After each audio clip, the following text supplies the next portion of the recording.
All right, here we go. 3C, folks. Lesson 4_3. Selection 1, which is the if structure. And this is hopefully won't be too long, but it's uh, our programs are getting more and more complicated and quite quickly. It says our JavaScript programs can make decisions using the if structure. Here is the general syntax.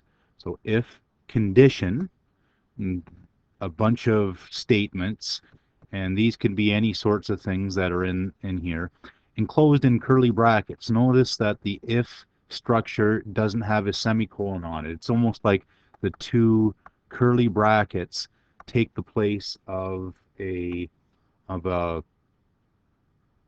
semicolon.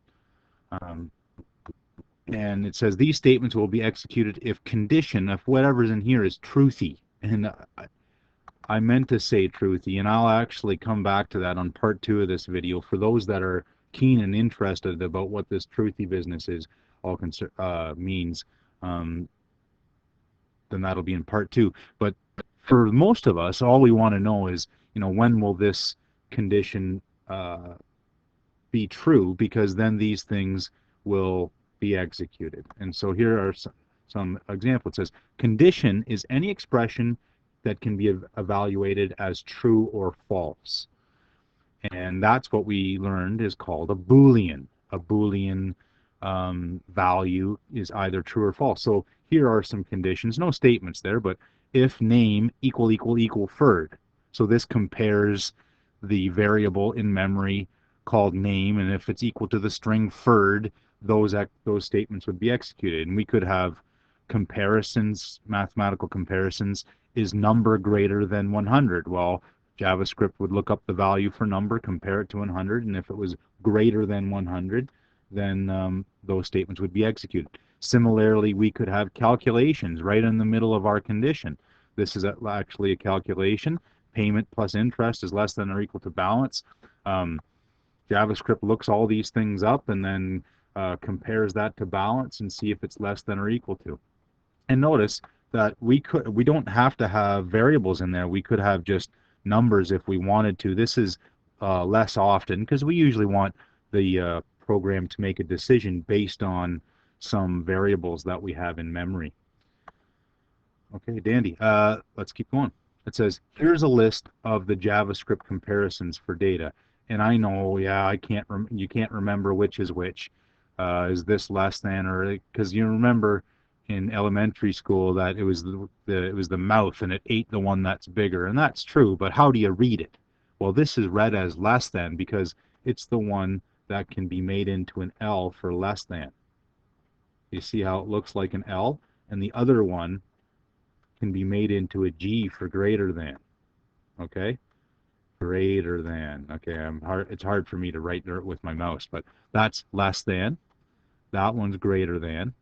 If we want to say less than or equal to, or greater than or equal to, we just put those symbols back to back. The equal sign comes second. So that one's greater than or equal to. That one's less than or equal to.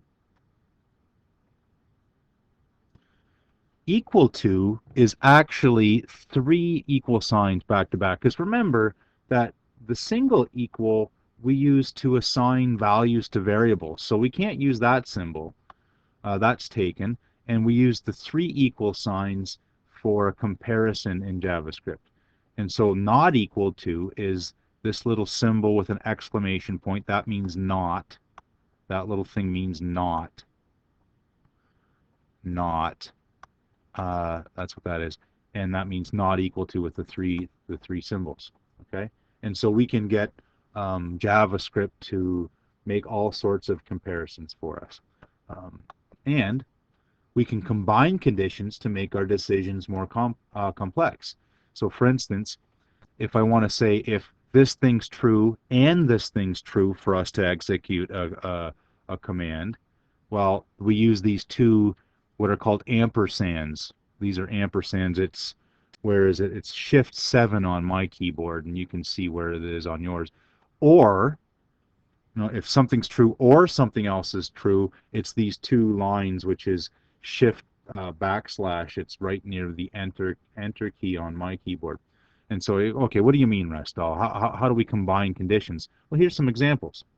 if mark is less than 70 and mark is greater than or equal to 60, well, that's a mark in the 60s, right? So console.log, you got a level 2. And that's a condition, right? This has to be true, and that has to be true for this to be executed.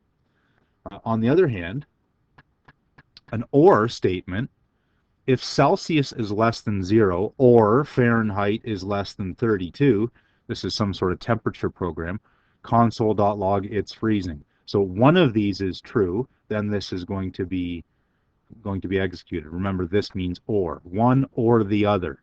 If this is true or this is true, this is going to get executed. And in this way, we can check more than one condition if we want to. I think that was it for that. Yep. Next.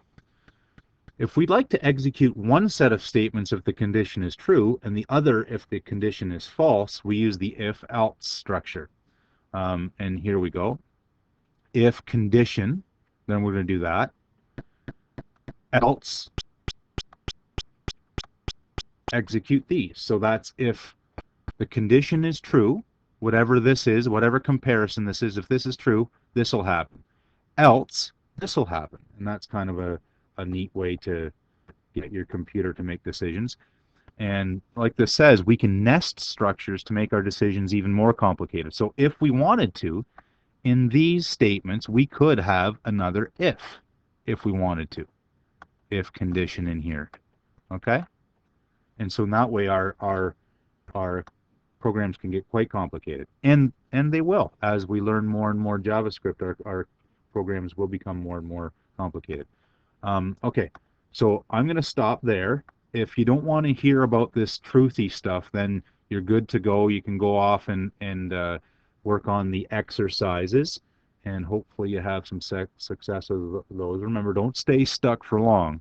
Try it on your own, but don't stay stuck for long. Get some help. We want you to have lots of success early on with JavaScript. The next video is only for the keen folks that want to learn more about JavaScript. It won't be necessary, I don't think, to be able to do the exercises, but it's kind of a cool thing about JavaScript is the next video. Otherwise, good luck on the exercises.